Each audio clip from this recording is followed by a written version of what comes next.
All right. Happy Wednesday, guys. Welcome to Sabs podcast. I'm your host, Sabrina Salvati. If you are new, I want to let you know that Sabs podcast is a part of Revolutionary Blackout Network. You can catch me there on Thursdays for the Roundtable and Friday for the Sabby Show. And you can catch me here Monday, Tuesday, Wednesday, and Friday. I have a special guest with me tonight. Indie Left News is here. He's also the host and the creator of IndieNews.Network. And he's here tonight with a huge story that I've been waiting to discuss. So welcome, Indy. Well, thank you. It wasn't just me that wrote it, but yes, big fan, of course, of the show. Everybody knows we love Sabby Sabs, and we amplify her daily on Independent Left News and Leftists.today and all the things that we're doing. And a little more than 6 months ago, we came together with a bunch of independent small content creators, kind of inspired by the RBN FHL model and the MCSC model, and a bunch of us. So, we had writers and content creators, streamers and podcasters, and we all decided to help each other and amplify each other. And a few of us collaborated together to put together this piece, which we saw that breaking points, as you amazingly and brilliantly pointed out last week, was coming together to form some kind of a collaborative affiliate network between all the channels that they were amplifying. And some of my INN friends, brothers and sisters, we all got together and said, let's put together a piece that examines who these people are and what their backgrounds and motivations are, and are they truly independent? And let's start examining that. And it's been a rewarding and kind of haunting and frightening to learn what's going on. And that's why I'm here, and I'm glad to be able to talk to you about that. Awesome. So guys, let me let you know what I will be covering tonight. I'm going to go ahead and share my thumbnail really quick with you here. So tonight I'll be talking about Breaking Point's funding. So of course, Indy is going to help me with that. I'm also going to discuss Matthew McConaughey speaks out, and also 4-day work week. Now that's an interesting story that just broke.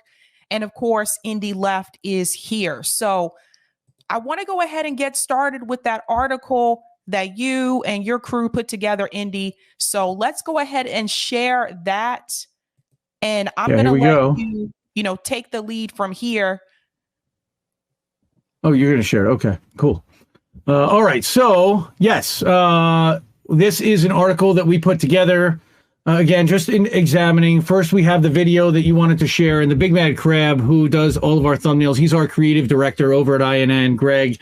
He started to put together some of these clips, gathering breaking points and some of the affiliates and some of the things that they're saying, and just kind of examine what we're looking at. And in putting this together, he uncovered some more things. So I don't know if you want to run the YouTube video, the clip. You said you wanted to do that first, Sabby?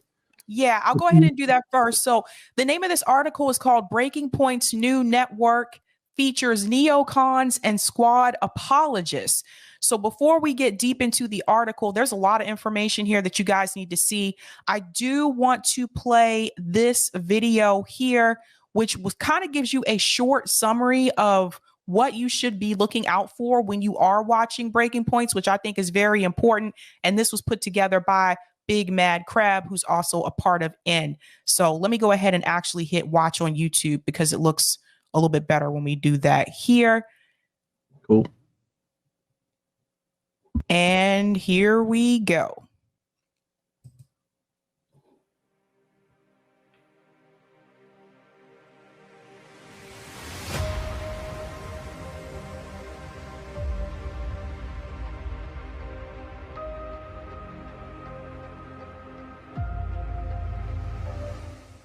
That's Ryan Grimm. Somebody's criticizing AOC and the squad. I have to come shit on a random podcaster.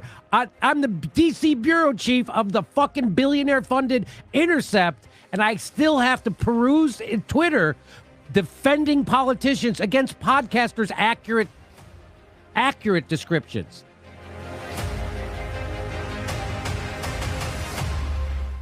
The Chinese are less likely now to invade because of the setbacks the Russians have experienced there. So that's why I think the war matters there. But the Defense Department, the White House. They are doing a great job.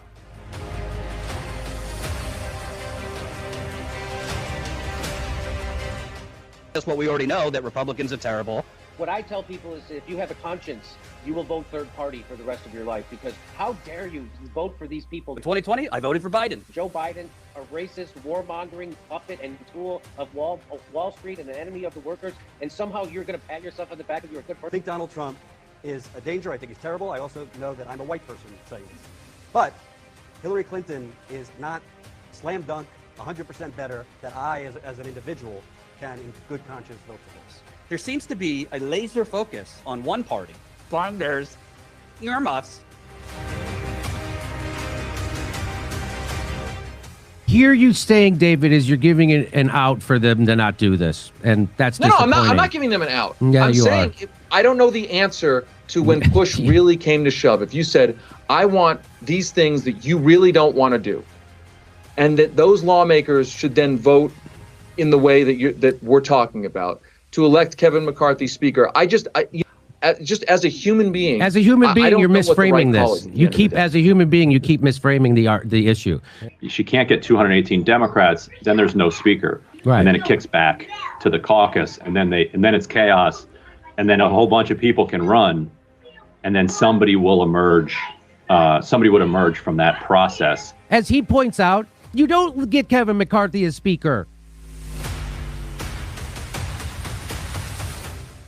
But as long as we're not arming the Azov battalion, I have no problem arming Ukraine in general so that they could protect themselves from Russian aggression.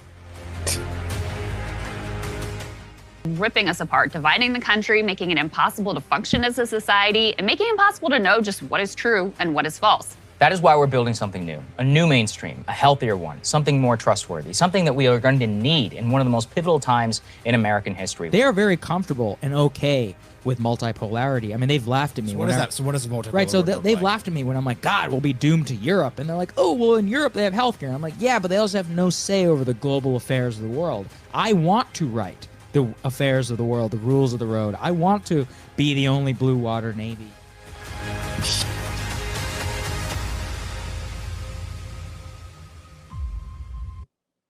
So first and foremost, Indy, I want to say, well done, very well done. And I have to say, like, that was so cringe, just hearing their talking points like that, which I had been suspicious about this before. I thought there was something up with their talking points last year, I noticed. And it was interesting to me because they continued to say that they were independent. Before we go on with the article, there is one thing I do need to retract. Last week, when I talked about this video and I talked about the platforms that were now partnering with Breaking Points, I made an error and I didn't realize that at that time.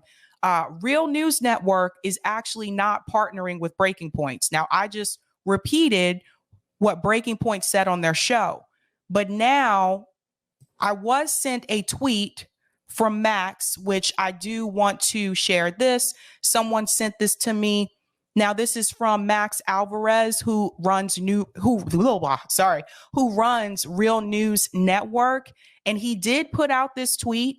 Apparently, I need to address a rumor.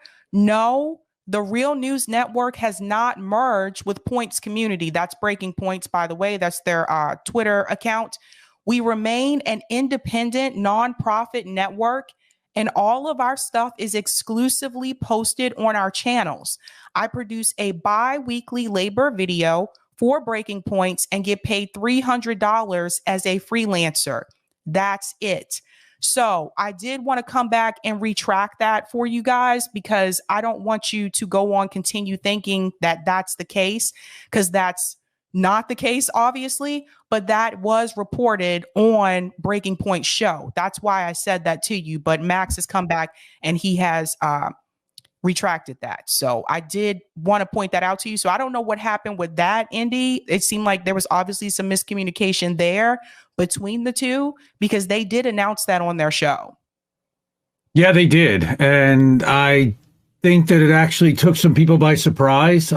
Clearly, they did not know that they would be mentioned. They did not have any kind of a statement prepared.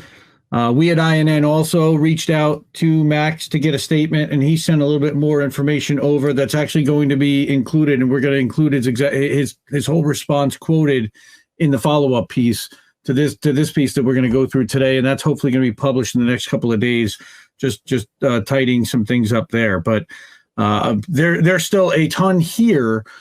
Just going into the main hosts, and what we really do in the follow-up is dig into some of the affiliates and the people that were named as affiliated channels who have also appeared on Breaking Points, and where do they fit into this whole equation? Yeah, so I'm going to share my.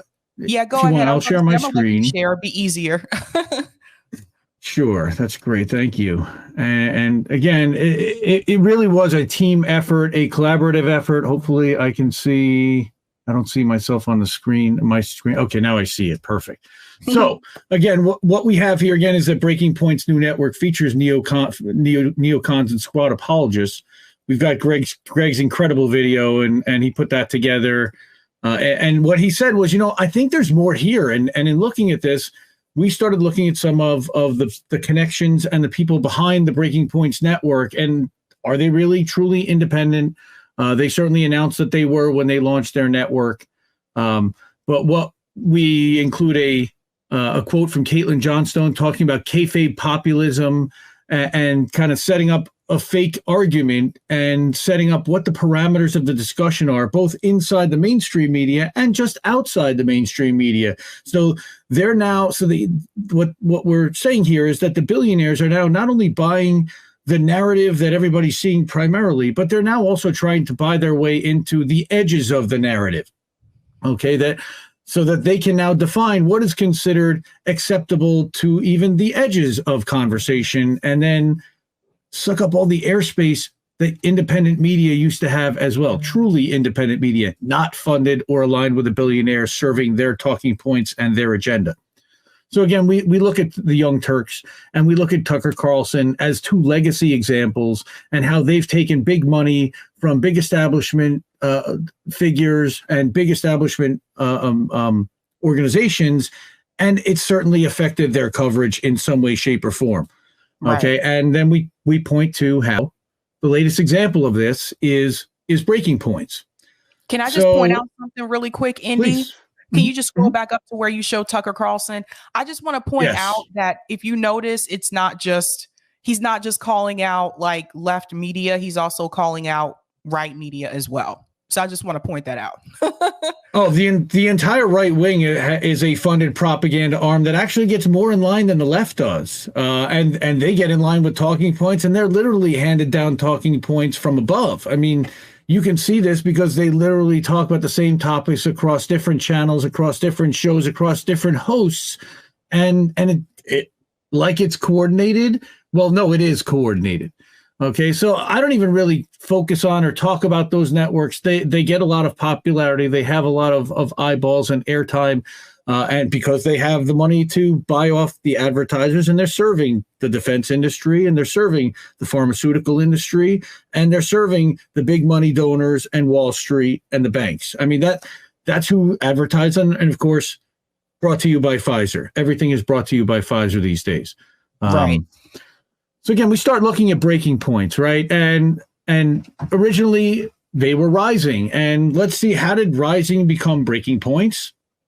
Well, originally you had Crystal Ball, who had started the show with Buck Sexton. Now, Crystal Ball herself was never really an independent media personality. She worked for corporate media. She, then made a run for Congress. Then she worked for MSNBC.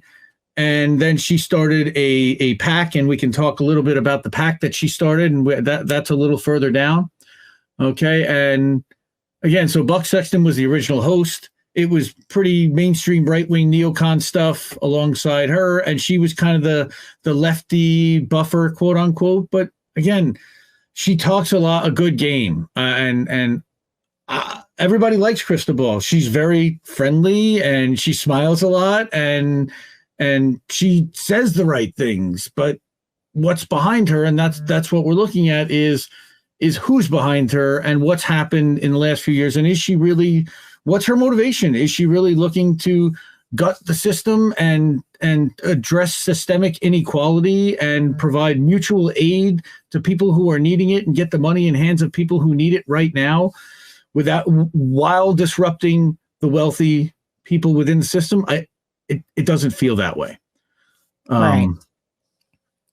So Sagar joins Rising, and the show takes off, and they build that channel up to, I don't know, I think The Hill Rising was over 1 million subscribers even when it may not even have been that big, but I know that the channel had grown quite large. I don't know the numbers here. I'll need to look that up. And then they decide that they're going to leave and they're going to become independent. They want to be free from the influence of The Hill. And yeah, okay. So I do want to add something in here about Rising. Now, this is something that Kim Iverson did say when she came on the show last year. She did explain to me that there seemed to be this notion that a lot of people, for whatever reason, thought that Rising was independent.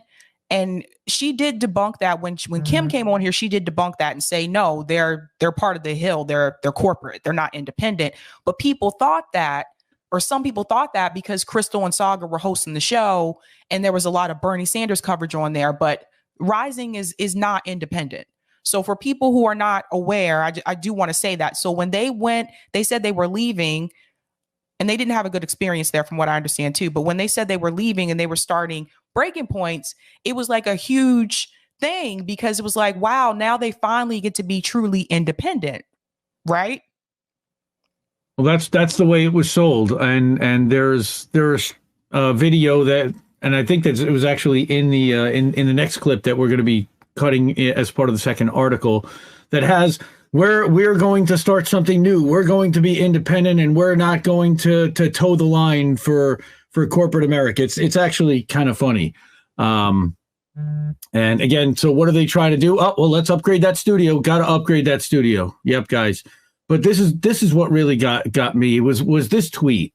Okay, now there's a couple things about this tweet that I find really interesting. First off, that Sagar's putting it out from his own personal Twitter.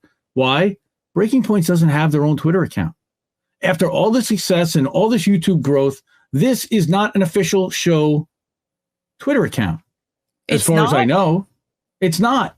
It only has 25,000 subscribers. How could they only have 25,000 subs for a YouTube channel that has over 800,000?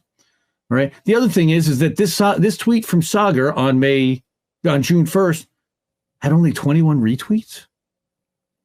Wait, wow. What? Okay, something is weird. Yeah, because even I have, I have what? I just hit 17K subs on YouTube. I have 20,000 followers on Twitter. So that account has 25,000 followers. Well, let's take a quick look at the BP community, and the BP community has 12,300 followers. No freaking way! Sorry, it's not even 25,000. Unofficial account for Breaking Points. It says right there, it's the unofficial account. They don't have a Twitter for the show. I mean, okay, they clearly don't need it, but in today's media landscape and environment where they're incredibly media savvy, it's just weird how they don't do a live stream. They upload clips a few times a week, a couple times a week off of a show that's recorded at some point. And then here's this one from the community. Again, they only have 12,000 followers, 2 retweets. That is so strange. I guess I never paid attention to that because I don't watch them anymore. Like I started watching them when they first started, and then I heard the talking points and I was like, yeah, I don't know what this is about, but I'm out of here. But I didn't realize that. So this is the tweet that really piqued my interest and got us all like not hype, but saying what's going on here. So you're naming a lot of publications, some of which we've included in Independent Left News, people who we respect, people who we know have gone to the corporate side already. And then we've got a couple of unknown folks that we need to look a little bit deeper into and learn about them. Maybe they're great. Maybe who knows what they're all about. So so we looked at this tweet. Again, big fan of Matt Stoller. We've had a long history with our friend Jordan Chariton. Ryan Grimm, of course, the Grimm Job, and our friends over at The Intercept, and The Real News does great work. James Lee, it turns out, 5149 so far seems he's pretty good. Nobody's really heard about him much, and he's got a pretty small and growing channel, and it's kind of like a second thought in my opinion. So again, these are all of the people that are affiliated with these different affiliated networks. So what they're trying to do is align to try to become stronger. And I completely agree with that strategy. I think that it's important for like-minded channels in the independent space to do that. But when there's a lot of corporate funding behind it, and then they're selling themselves as independent, that's where we're running into substantial issues. And this is why we wrote the piece, is because they are now positioned in the marketplace and in the, whatever you want to call the YouTube space of entertainment, they're being sold and presented as a independent, user-funded, bootstrap type of channel. And maybe, but not really. And that's why, go ahead. Right. So I just want to mention to people at the beginning of that video that we played, Pierre. So Pierre is a billionaire. He founded eBay. And so he's connected here, right? Because he's part of The Intercept. So for people, when Jimmy Dore makes that joke and says Ryan Grimm is paid by 3 billionaires, like, that's true. That's not like an exaggeration. So he's in the mix here. And then I know I'll let you get into the stuff about Crystal and about like the Hudson Institute and all of that stuff too. Yeah, that's what really raised the red flags with us, was the Marshall and Sager. And again, shout out to The Dissident, who also has a great Substack, the 307.substack.com. He's a member of the IndieNews.Network. He did a lot of the research on Marshall and Sager, who I, again, have not really been paying very much attention to. They're not in the lefty space, but they're part of the independent media space in their minds, and they're claiming to be. So it's really interesting. She talked about some of her reflections in the 1 year, but we talked a little bit about Crystal and her background, that there was a financial corruption scandal around the People's House Project in 2018, where I think you even covered this, that less than 3% of the money raised went to funding candidates. It was about $48,000, but there was over $273,000 paid in salary to Crystal herself. And yet also alarming, DNC connected law firm Perkins Coie was paid almost $18,000, the sixth highest paid vendor. Right. So that also, go ahead. Oh, go ahead. That also raised red flags, because they were involved. Perkins Coie, if you looked, they were involved in the entire Hillary Clinton lawyer leaking the Steele dossier, and the Michael Sussman, who was recently acquitted, he is a partner in this law firm. And as it turns out, this law firm actually shares a workspace with the FBI. This is the law firm she paid 4 years ago to run her PAC. Right. And I want to share something here too for people who are questioning that, because this is something that I've seen people interview Crystal Ball and they don't ask her about that money. And I think people need to ask about that. So let me go ahead and I'll share that here. So this is what Indy is referring to. Crystal Ball's Democratic PAC gives less than 3% of money raised to candidates. So for those who are not aware, Crystal Ball did run for Congress. So this article was published February 13th, 2018. And it says a PAC ran by progressive media personality Crystal Ball has paid more money for her salary than it has given in support of Democratic congressional candidates. The stated mission of Ball's Run People's House project is to support working and middle-class Democratic House candidates in the Midwest and Appalachian states. But the FEC records show, and guys, this is what I went over last night, those receipts I showed you about Reid Hoffman and the money that he was donating to Crystal Ball, even going into 2020 when there was no longer a campaign for her. That was all from the FEC. The FEC records show that of the nearly $120,000 the group raised last year, $69,500 was paid out to Ball. Of 115,000 in total expenditures, only 3,250, less than 3% of all money raised, was donated to House candidates. And Eric, you can feel free to share that article with people in the chat as well. But Indy, I'll let you go ahead and continue with your article. All right, sure. I was actually just sharing the link to the article as well for people in the chat. So if they want to see it later on, I can't put the dot, so I'm not a mod, but I put it in there without the dot. So here we go. I've got my screen back on, hopefully, and we're back at Perkins Coie. So we look at some of the other people who were paid. I don't know some of these people. Nation Builder makes a website for the for the PAC. And again, $21,000 to spend on a website seems like a lot of money, but who am I? We actually covered Reef and I. Reef and I do a show every Sunday night called How Did We Miss That? And back in November, as it turns out, Reid Hoffman, the benefactor who funded a lot of this PAC, all right, he teamed up with George Soros to spend $500 million. This was an article in the Gray Zone to fight disinformation with a company called Good Information, Inc.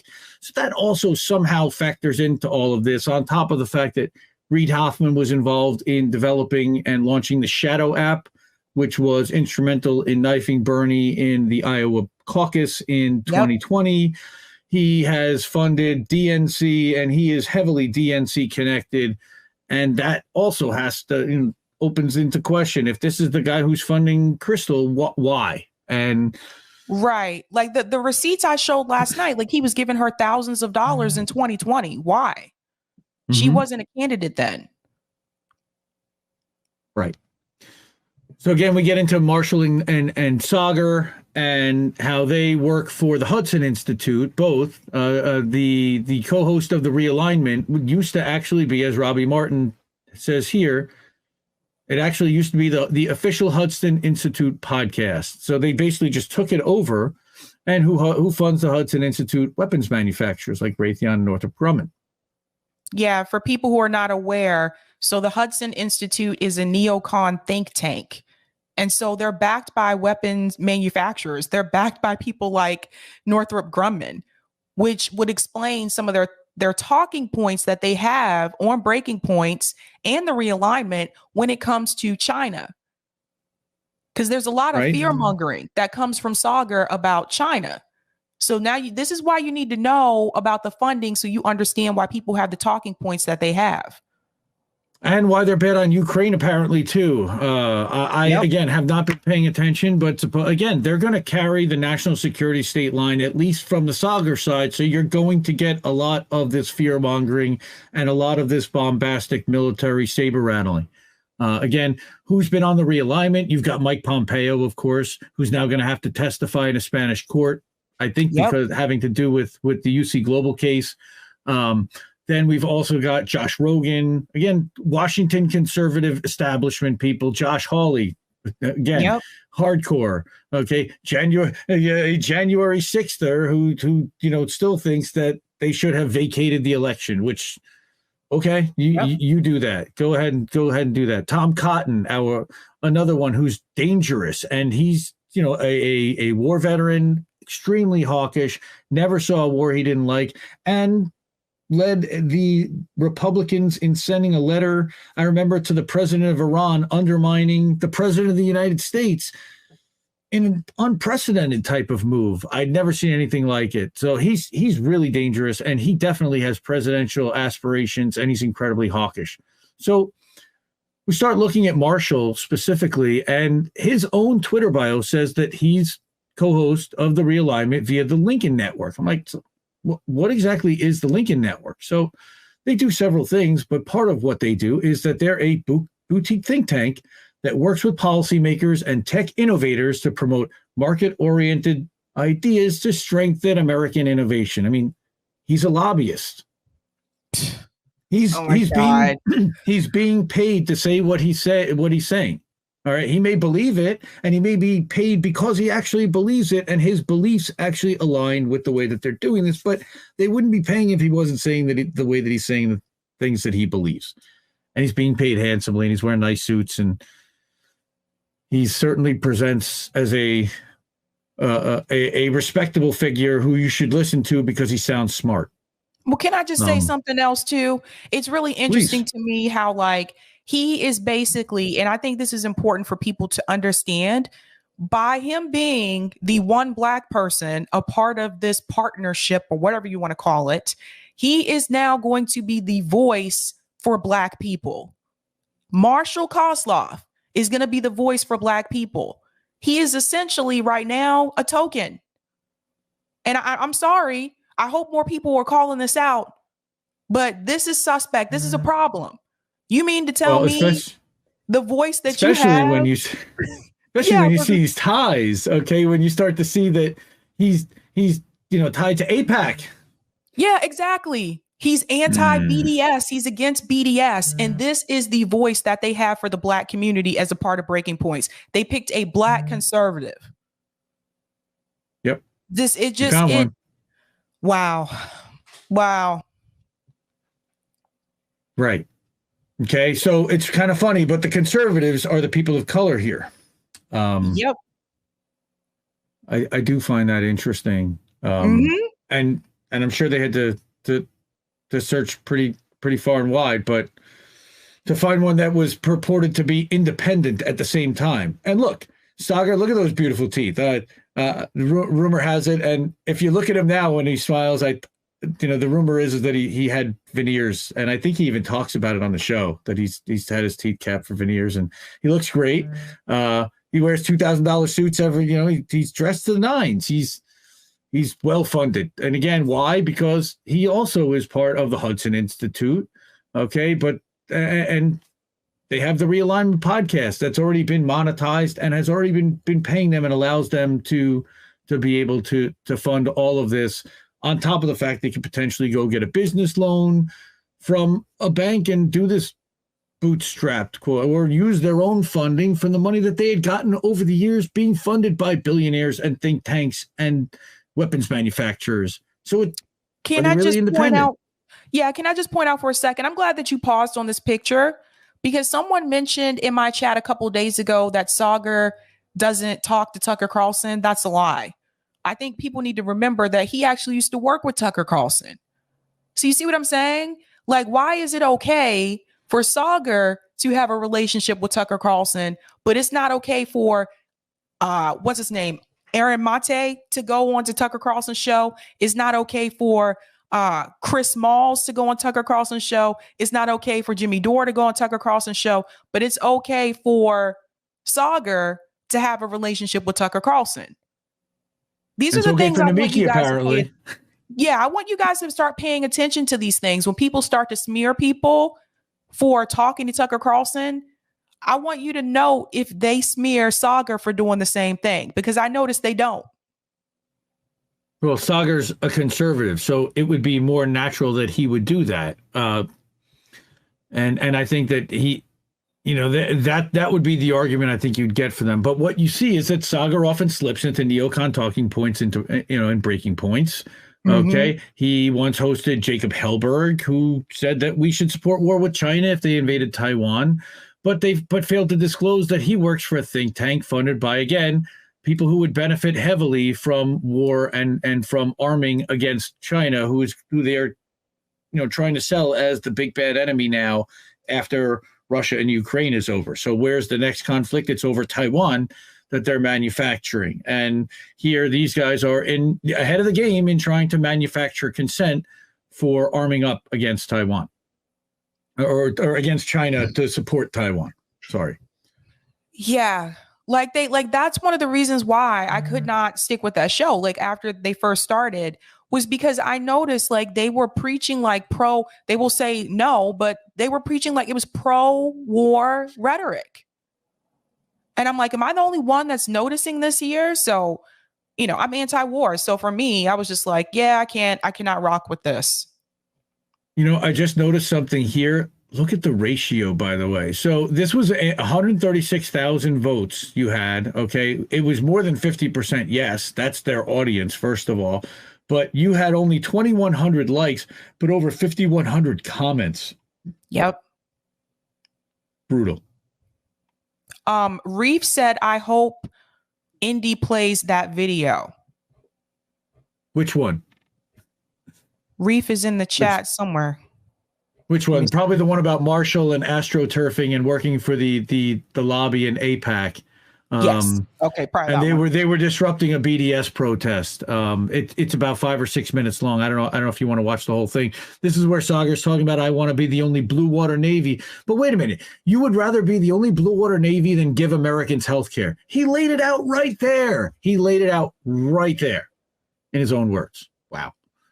Okay. Yeah. Reef said the astroturfing one. Yep, that's this. Okay. So I can play that here. And let me see if I can. Hopefully, can you hear it? No, I probably have to play it on my end. Oh, okay. I probably do. Sure. Hold on one second. I can just go back into it. No problem. No worries. Okay. Because I saw this video and this was super cringe. It's actually where the word documentary is, because the embed is not queued up to the exact moment, which is at 14.5 minutes. But if you click on the word documentary, it'll load on YouTube exactly at the moment.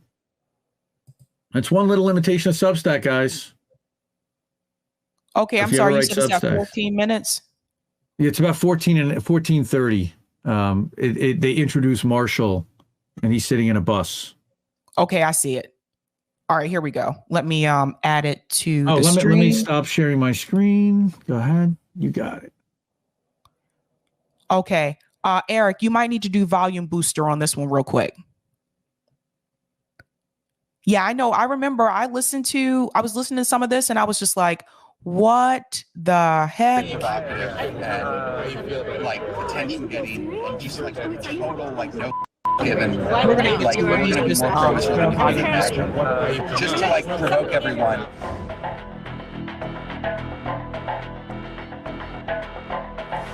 Pollock believes the American public, unlike those in Britain, will connect us to connect dots that they don't exist. Let me do it, Eric. Let me get it to 14:30. Okay, right here. Marshall, nice to meet you. This is one of those things where either it's going to be amazing and we're going to defeat BDS, or we're just broken. Well, you can't beat him, join him. I'm obsessed with winning, so I just want to win. So I want to win something. They don't win anymore. The protesters are on a fellowship program run by a conservative think tank called the Hoover Institution. The whole fellowship extravaganza, like you guys are going to be like a foot soldier of conservative movement. This is actually the first foot soldier activity that I think it's been important to do. Tony, what's your connection to the conspiracy that we're all part of? Yeah, Diesel Project. So you can't not come. Their plan is to disrupt the National Conference of Students for Justice in Palestine. Marshall said that the pro-Israel protest had been poorly planned. It's a very fly-by-the-pants procedure. It was basically just like Noah Pollock coming and being like, look, there are these jihadis who basically support suicide bombing, and they're at a campus, and you have to stop them. A chance to shout at Arabs? As we're leaving, we mentioned to our boss yesterday that we're going. She's like, oh yeah, that's mandatory. You need to go. While they've been told they have to take part in the protest, not everyone on the bus is convinced it's good for their reputation. Do you know what my worst nightmare is? I'm actually not kidding. It's a photo of Dion and I together, and we're just like clearly identifiable, and they're like, oh, we're these like traders who sold out to the Jewish conspiracy for money. I'm like, we did. We cost $50,000 plus benefits. As the bus leaves, they discuss whether there's any point in staging the protest. I'm just skeptical of using the protesting tactic against them? That's not our demographic. They don't like. The reason protests work is when like the people involved really care about it and like want to be there. But that's what we're supposed to do because they keep existing and they keep expanding, and no matter how many lawmakers come out against BDS, they keep growing. Hold on, can I stop this for a second?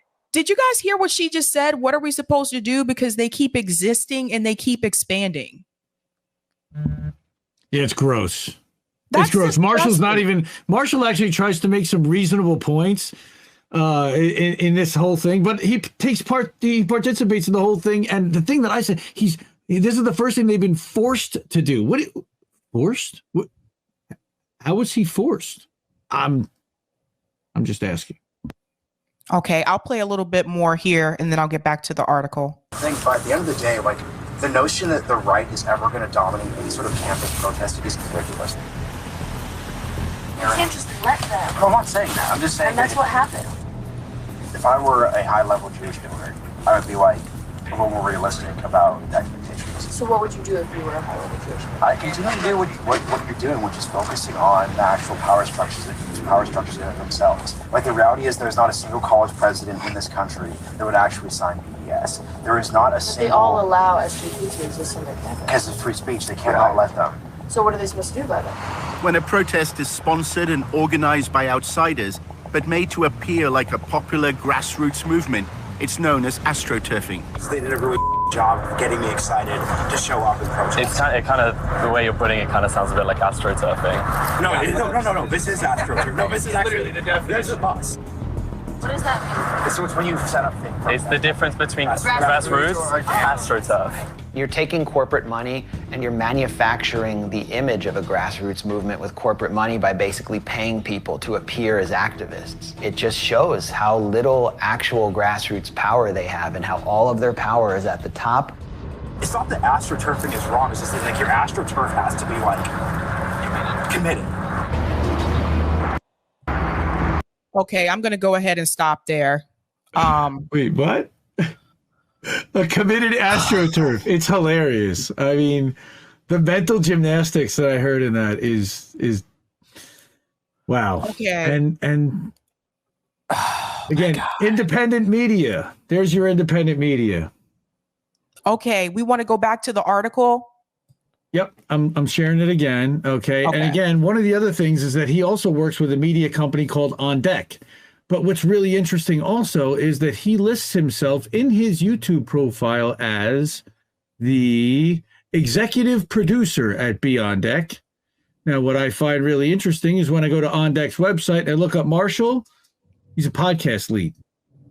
So they're clearly supporting his podcast in some way, shape, or form, but I don't see anything about executive producing anything there. That's kind of interesting also. So we're going to continue to dig into Mr. Marshall and see what his deal is. But the other thing that was pointed out is that he also, according to his LinkedIn page, won the Campus Activist of the Year from APAC. My God. So this doesn't make any sense. And I have to chime in here and say this because on one hand, you'll see them on Breaking Point say, yeah, you know, we're interviewing Nina Turner. Nina Turner talks about how this dark money came in at the end, you know, towards the campaign right before the election day from AIPAC. And they'll sympathize with Nina Turner. But at the same time, here you go. You have someone that is a part of your network. I don't even know if they call themselves a network. We can get into that in just a second, Indy. But you have someone that's a part of your network that is funded by AIPAC. How does that make any sense? Oh, because Reid Hoffman also is involved, I believe, with AIPAC, and I believe I don't know if Pierre Omidyar is, but what's happening is that these guys are actually funding both sides. They're funding both sides of the argument so they can set the parameters on both sides, and they control the fake fights in between. That's what we are finding more and more of. Okay.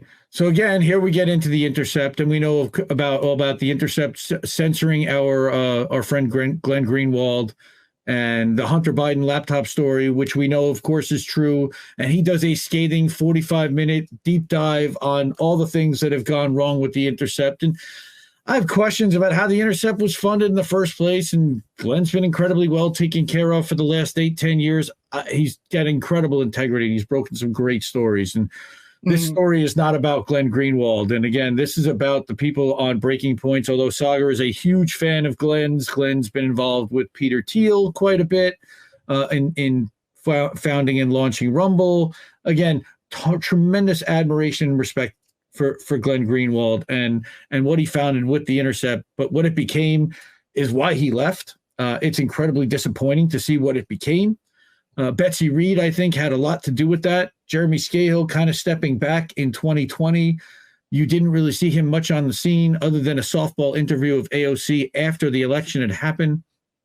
All right. And again, they've already proven the Hunter Biden laptop story to be authentic at this point. The Intercept effectively had become indistinguishable from mainstream media, and they've aligned now with Bellingcat. And that's one of the other things that we're going to get into in the article.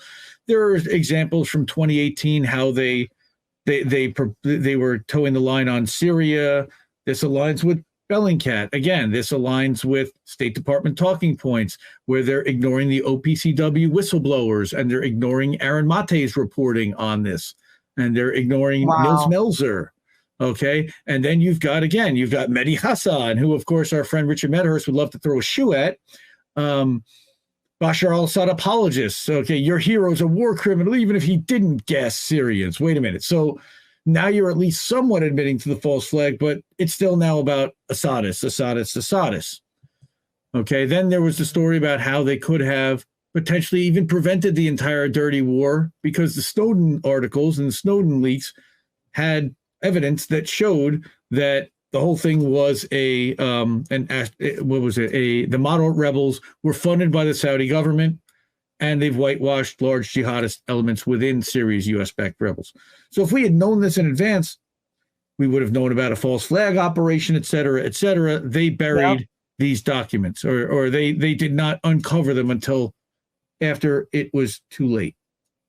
Okay. Then they talked about using an al-Nusra affiliate, Bilal al-Karim, as a source back in 2016. This gives, and again, this is not just 2020, 2021, 2022 stuff, but of course, how were they funded was with a $50 million donation initially by Omidyar.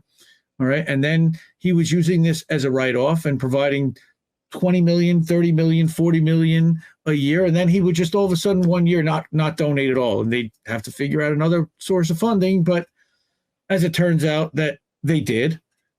But what else was Omidyar involved with?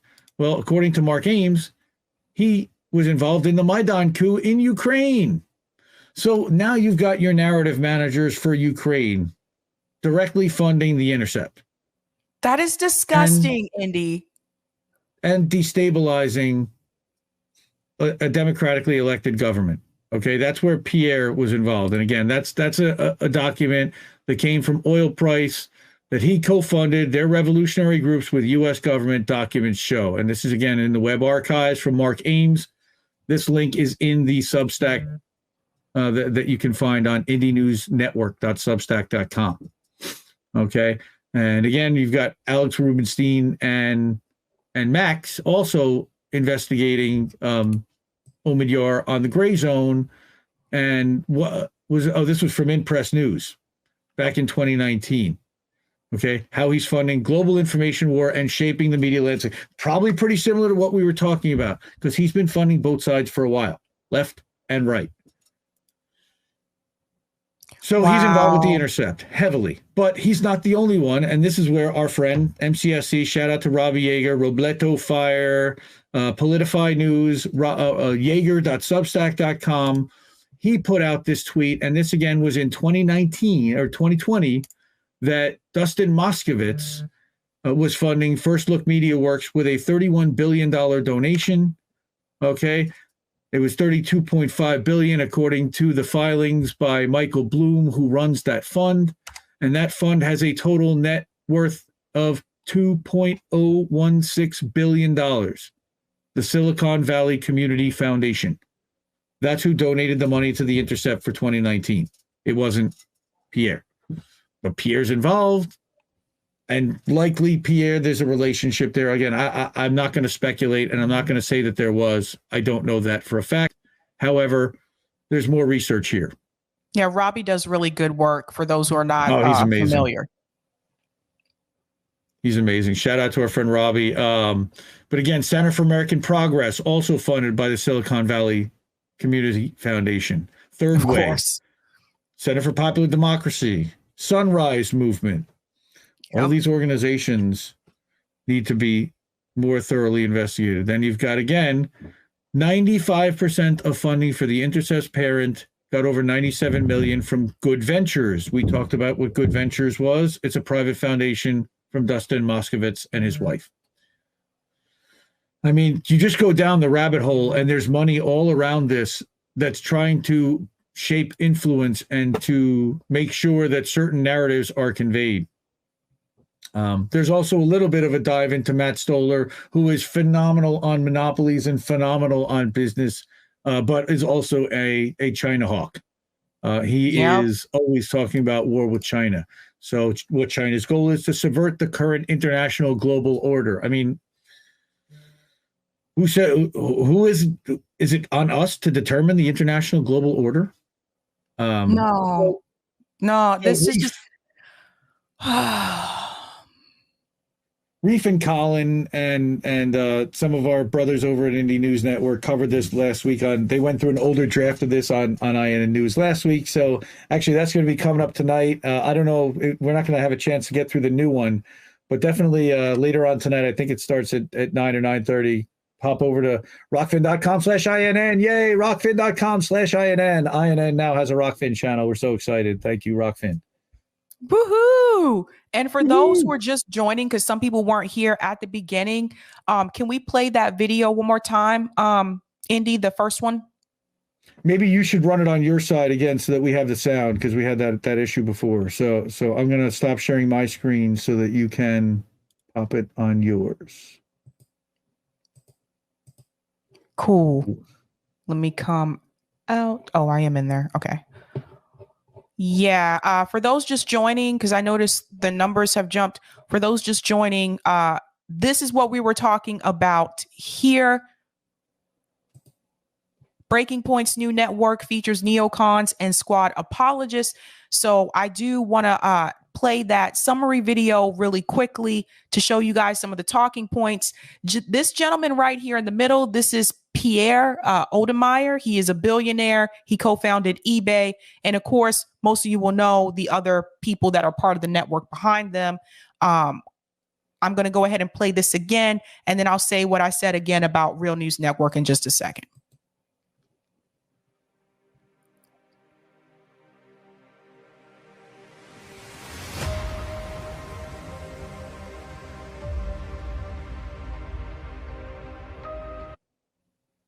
Sorry, I just want to interject right here.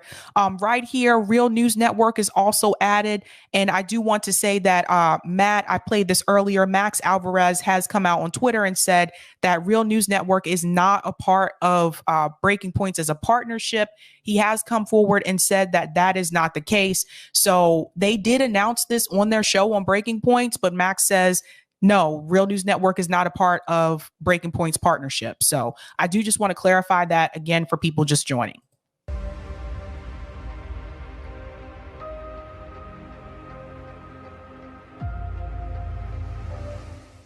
That's Ryan Gribb. Somebody's criticizing AOC and the squad. I have to come shit on a random podcaster. I'm the DC bureau chief of the fucking billionaire-funded Intercept, and I still have to peruse in Twitter defending politicians against podcasters' accurate descriptions.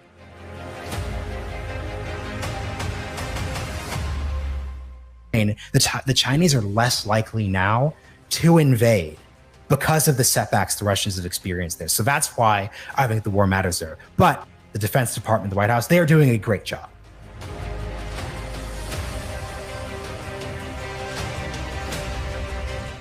That's what we already know, that Republicans are terrible. What I tell people is if you have a conscience, you will vote third party for the rest of your life, because how dare you vote for these people? In 2020, I voted for Biden. Joe Biden, a racist, warmongering puppet and tool of Wall Street and an enemy of the workers, and somehow you're going to pat yourself on the back of you're a good person. I think Donald Trump is a danger. I think he's terrible. I also know that I'm a white person saying this. But Hillary Clinton is not slam dunk 100% better that I, as an individual, can in good conscience vote for this. There seems to be a laser focus on one party. There's earmuffs. Here you saying, David, is you're giving it an out for them to not do this, and that's no, I'm not giving them an out. Yeah, I'm saying I don't know the answer to when push really came to shove. If you said, I want these things that you really don't want to do, and that those lawmakers should then vote in the way that we're talking about to elect Kevin McCarthy Speaker. just as a human being. As a human I being, don't you're know what the right misframing call this. is at the You end of the keep, day. as a human being, you keep misframing the issue. She can't get 218 Democrats, then there's no speaker. Right. And then it kicks back to the caucus, and then it's chaos, and then a whole bunch of people can run, and then somebody will emerge. Somebody would emerge from that process. As he points out, you don't get Kevin McCarthy as speaker. But as long as we're not arming the Azov battalion, I have no problem arming Ukraine in general so that they could protect themselves from Russian aggression.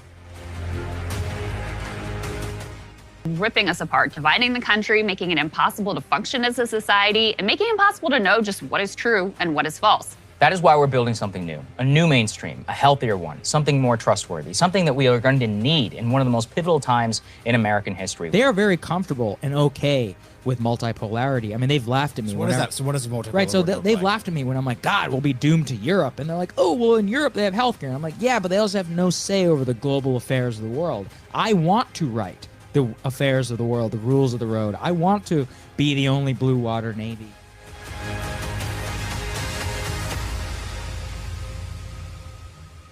Again, excellent work. Excellent work, Indy. Guys, please definitely follow their channel. I just put the link to their channel in the chat. You guys have done like great work here. Like, honestly, I said this last year when Case Study QB came on. I was like, there was something about breaking points to me. I was just like, I don't believe they're 100% independent. I just didn't believe it. Because I was looking at the numbers and like, if you're in this game, you kind of know how much things cost. Audio equipment to be mic'd up in a studio and not have actual mic in front of you. Those things are very expensive, you guys. And yes, I know they have Patreons and they have like, you know, subscriptions and things like that.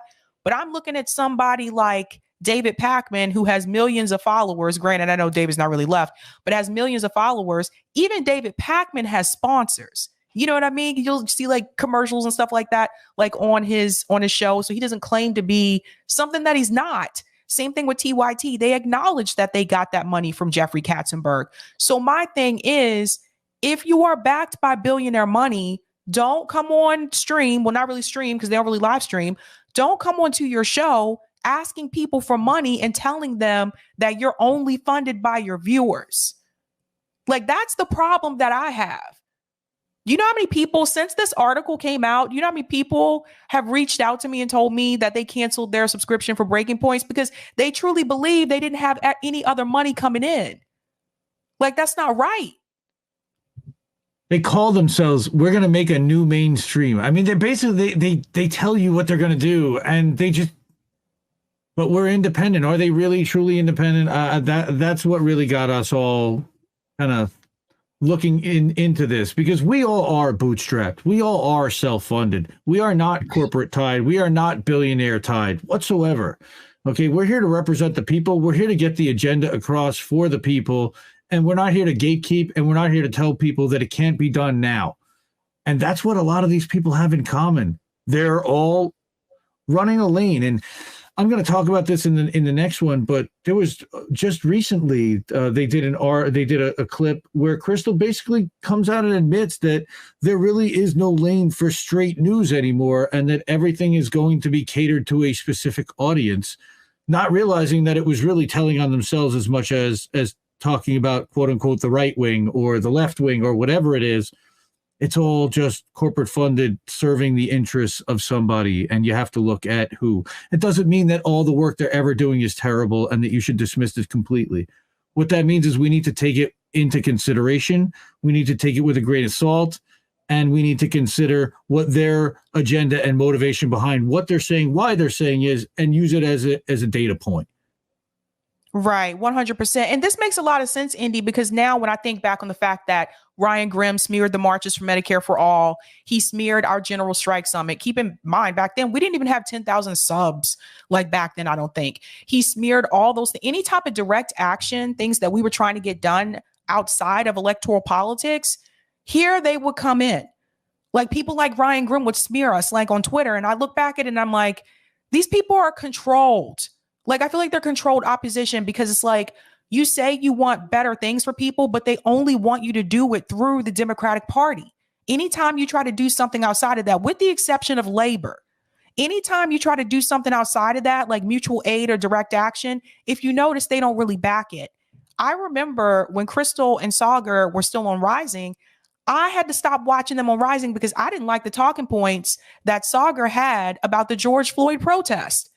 And to seeing Crystal sitting there right beside him and just nod and go along with him and not even push back, and you're supposed to be the left perspective on the show, I was like, I'm not going to be watching you for a while. I'm not going to be watching you for a while. You sit there and you let Sagar say the things that he said about the George Floyd protest. And so the point that I want to get across to everyone watching this is all of those people that you saw, all those people are wealthy. They're not like us. Access. Yep. Access and comfort. Those were the two words that I just wrote down, Sabby, were access and comfort. And that's what the everybody here is really looking for, is access and comfort. The only one that I would say might not be is David Sirota, but he wants to maintain his comfort. We've talked a little bit about, and you've done some incredible work in digging into David and his background. And I was kind of fooled in a way too, and kind of big fan, supporter, still a subscriber to, you know, the free version of The Lever, what used to be the Daily Poster, because he does call out, like I said, Democratic corruption. But why? The biggest thing that I keep pointing back to, and again, this is going to be in the follow-up piece, so I'm going to give a little bit of a preview, is he won't acknowledge or talk about Julian Assange ever. That's another one. That's another one. So that's a telling point for me if people won't even like mention it, right? And there's some people that won't mention it. And I mean, you're going to create a news agency. He's created an entire media agency, okay, where they're standing up to the power structures in certain places. Now, are they doing that because they know that if they don't question the intelligence state and the military apparatus, that they're really not going to have fear of being locked up and persecuted and thrown into Belmarsh for a story that they're reporting? Probably they know that if they play within certain boundaries, they're going to be allowed to do that and expose certain things, because that serves the ratings and it serves the distraction. Because what do we talk about? Right fighting left or blue fighting red while they run away with the green. That's the whole idea. Right. No, it's true. Basically what they're doing, guys, is they're doing like what Indy put in that video, or Mad Crab put in that video. They're doing corporate news' job for them under the guise of being independent. They have some of the same talking points as MSNBC now. It didn't used to be like that. Like, come on. You watched a lot of these people. They changed. Let me add this back to the stream. I'm going to show you guys what happened here. What happened to Secular Talk? The talking points I heard on Secular Talk last year was not, I was like, I can't watch this anymore. This guy's far gone now. You would have never heard that from Kyle years ago. The talking points that you hear from Crystal Ball now, even so, I'm just like, what happened to that fire in that fight that you used to hear when Bernie Sanders was running? You don't hear it anymore.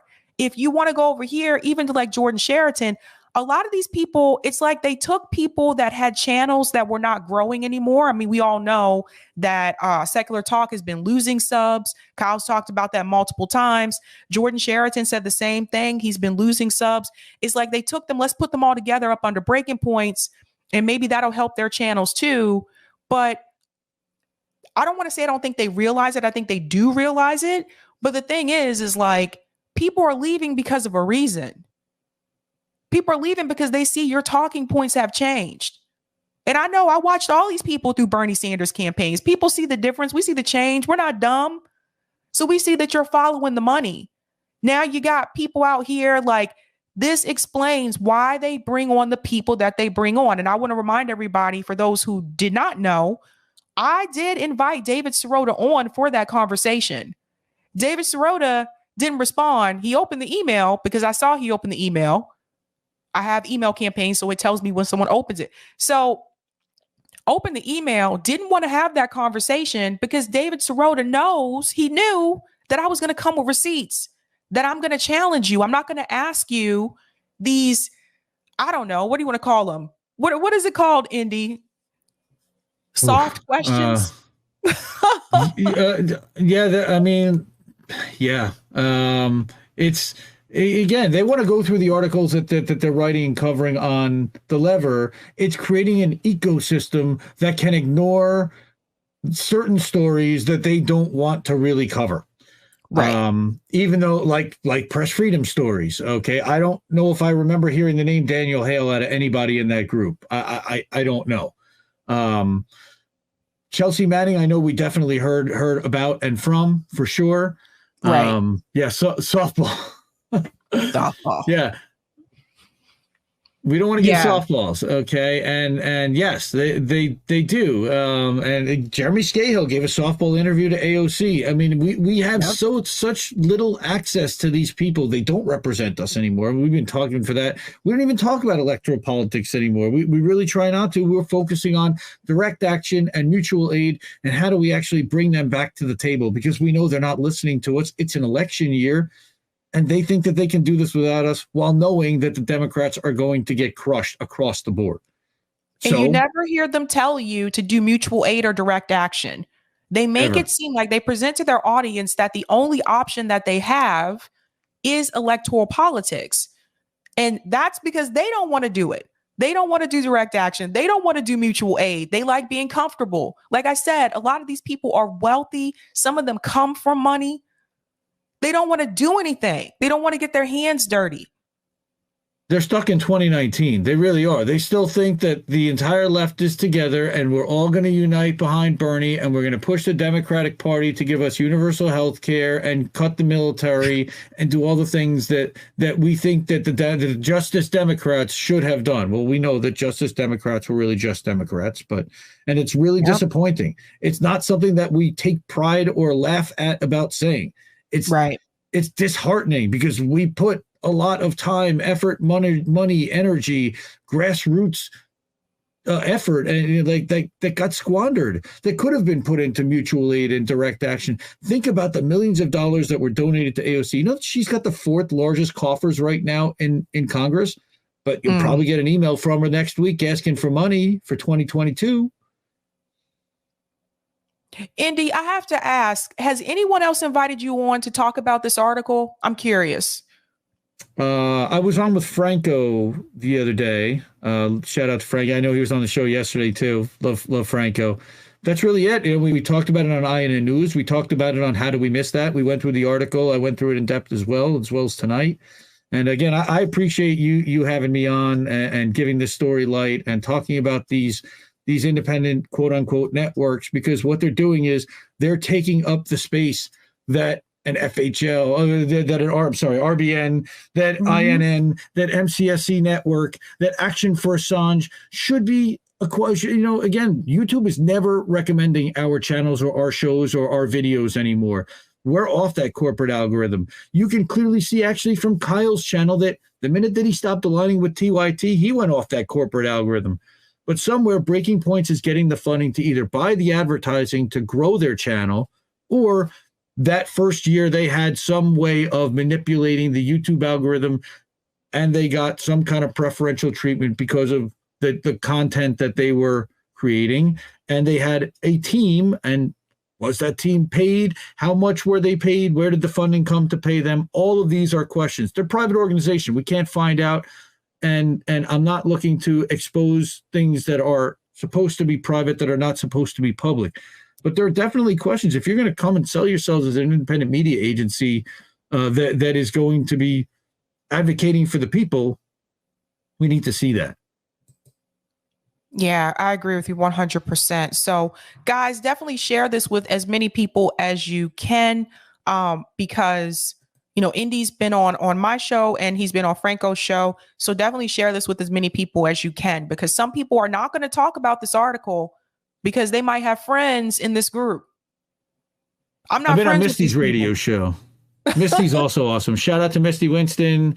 And of course, all the INN sisters and brothers. We got Tara Reid. Tara's part of INN. And she'll talk about this on her channel. I mean, we're not afraid. And again, INN Rockfin, it's going to definitely be talked about on there in the near future. And you can also go to my Rockfin, rockfin.com/IND Left News. Everything is /IND Left News.